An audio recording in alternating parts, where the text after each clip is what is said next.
Hello guys, what is up? Today I'm doing what if Deku ate the Mera no Me, and sorry this is a little late. I was figuring out the script and everything, so hope you guys don't get mad at me. And I'll be releasing the new what ifs I have in mind a lot sooner because I realized that I only had like 3 what ifs that I'm working out right now seriously, so I can definitely handle more than 3, so I'm not gonna be lazy and I'll add a few more. So I hope you guys like this and let's get right into it.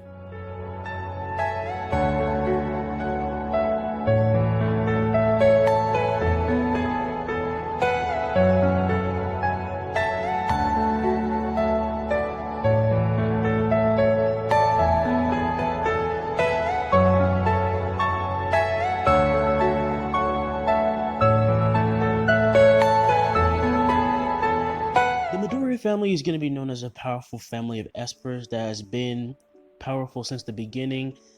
That means that they had powers as innate abilities before quirks were even a thing. So when they did get powers, they became very strong and very arrogant. And so whenever someone was weak in their family, they would either disown them or kill them right there, or just like throw them out and just say, you can't use this name anymore. Yeah, so disown them.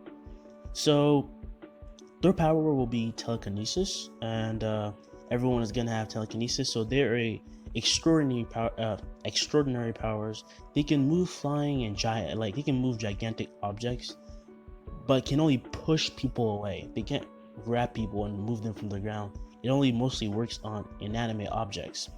And over exerting the quirks gives you a lot of headaches because it is mostly mental power. So that's their side effect.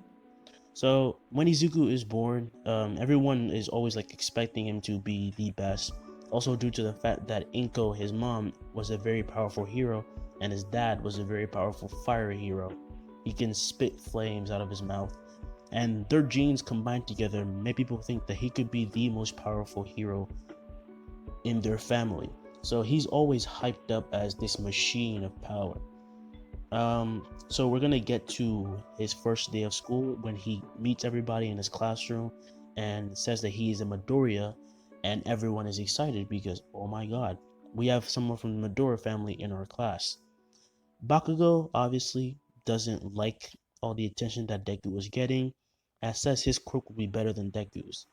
And when Deku turns the age when it is time for you to go check your quirk around 5 or 4, he goes to the quirk doctor with his mom, and as expected, he has no quirk. And so he breaks down in tears right there, right then, because to have your whole life filled with being showered in praises and then someone telling you, oh, you're never gonna amount to anything, he just couldn't take it and started crying.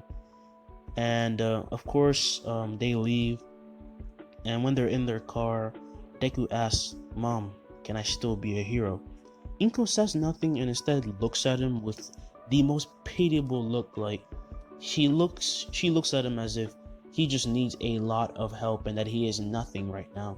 And Deku stays quiet, and actually Inko takes a detour while going to their house, and obviously Deku is confused but is too scared to say anything.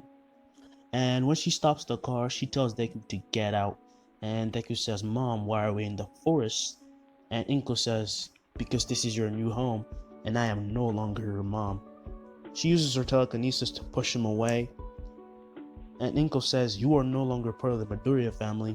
You don't need a quirkless nobody, and don't ever use our name again.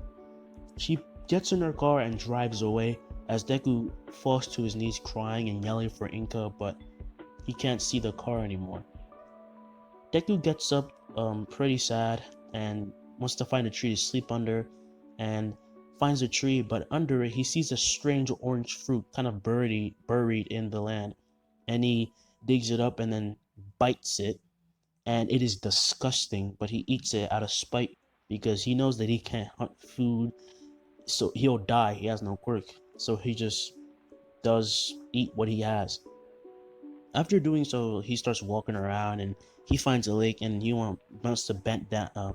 He bent down to wash his face, but when he was doing that, a croc just comes out of nowhere and tries to bite his head. Seemingly, it looked like his head was actually about to be eaten, But Deku actually falls back, and he's fine. He's not hurt. And the Croc actually ran away, being scared of something that it just experienced.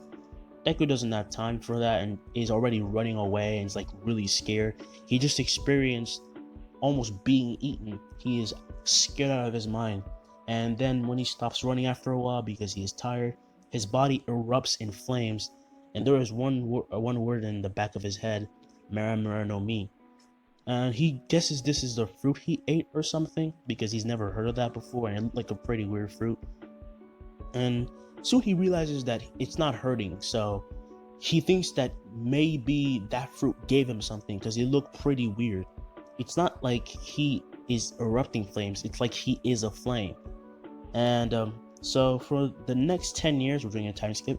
For the next 10 years, he learns to better use his flames, like using it to fly, firewalls, basically anything. You can do anything with your devil fruit. It's practically versatile if you keep awakening and getting stronger, as long as it's in the category of what that devil fruit does.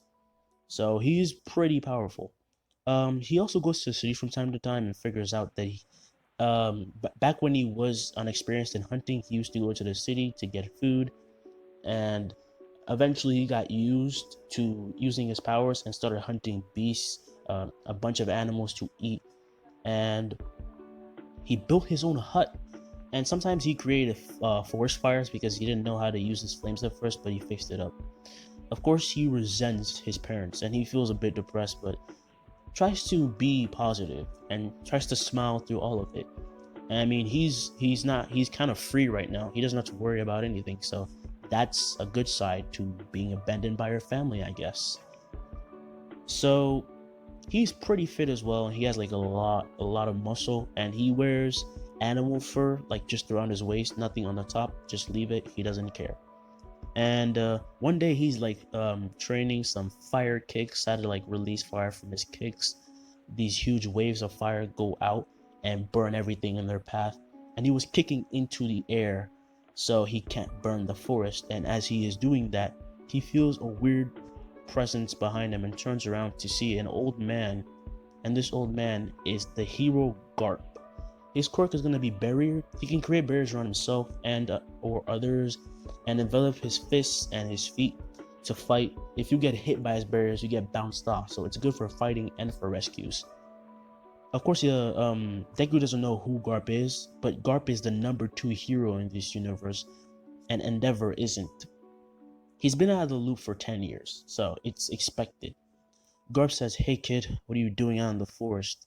And Deku says, "I live here, what's it to you?" And launches at Garp with a fire fist, erupting a huge wave of flame, heading towards Garp's area. But Garp activates his barrier and then throws a punch at Deku, which actually goes through his body, and all he feels is a bit of flame. So Garp says, "Oh, if I can't hit you normally, then I'll just use Haki." And yes, I'm adding Haki in this, but only a select number of people can use it, and it's not really known that well. He starts walking towards Deku, coated in armament Haki that Deku obviously can't see, and is walking calmly, and Deku actually makes a firewall to keep him away because he doesn't trust this man. But he just walks through it and then punches Deku on the head, like how Garp would do to Luffy all the time. And Garp tells him to calm down, that he just wants to talk. Deku sits down, they talk, and Deku says that he was abandoned by his family and explains his whole situation, but doesn't want to mention the Midoriya family, not because they told him not to, because he just doesn't really affiliate himself with them anymore and completely resents them. And he says, "Can you at least tell me your first name?" And Deku says, "My first name is Izuku, but I don't like that either." And Garp decides that he's gonna call him Ace, and says that if he wants, he can adopt him. And Deku agrees and is like smiling, but also crying in tears because it has been so long since he had any company, and now there's someone in front of him who actually wants him to be a part of his family. So they start heading towards the family, and Deku says bye to his hut and bye to the forest life, and is pretty happy that maybe he found a pretty good family. So when they go back to the city, Deku doesn't really have clothes on, and he's just wearing animal fur, so everyone's staring at him. And so Garp is just like, yeah, I'm gonna buy you some clothes. This is awkward. And they go and buy him some clothes at a store. Everyone in the store obviously stares at him as well because it's pretty weird. And but they're also like told to leave Deku alone by Garp's like death stare. And after they shop, they head towards the agency that Garp has built. And it looks exactly like the Marine base in One Piece. Here's a picture here. And Deku was amazed. He's like, "Oh, I'm gonna be living here." Actually, I'm gonna call him Ace because I don't want, at this point he would have three names: Izuku, Deku, and Ace. I'll just call him Ace. It's just easier. So Garp allows Ace to open the door himself, and as he opens the door, he gets kicked in the face and launched pretty far. And Garp is like, "Oh, this is gonna be your younger brother." And Ace is pissed because Garp didn't mention any other kids he was having in his agency. And he looks up to see a kid. This kid is Luffy, and he is smiling and introduces himself and says that he will defeat every single villain in this world. And his quirk will be rubber, just that he can swim, so he's pretty strong. And if he uses it too much, he just gets really hungry. So as he's introducing himself and kind of boasting about himself and just yelling, another kid comes out from the back and slams his metal bat or something on his head and says, "Sorry about my little brother," and introduces himself as Sabo. And then Garp is like, "Oh, I completely forgot. This is your other brother, Sabo," which makes Sabo jump at him and said, "Hey, how can you forget about me? I've been living here for years." And they're just kind of joking around. And Luffy helps Ace up with a hand out and smiles at him, welcoming him to the family. So we're gonna have another time skip, and they've gotten pretty close. They already made those three already made bond as brothers and had a ritual with sake, which they were scolded quickly by Garp because they were too young to drink alcohol, and now they're pretty close and they're practically brothers. And they've gotten really strong and helped the agency as psychics, because if you know Garp doesn't really care about age difference. As long as he trains you, he thinks you're worthy of being, well, useful, and doesn't really care. He threw kids like Luffy into horrible situations for the sake of training. Sorry about the background noise. If you can't hear that, good for you, but sorry.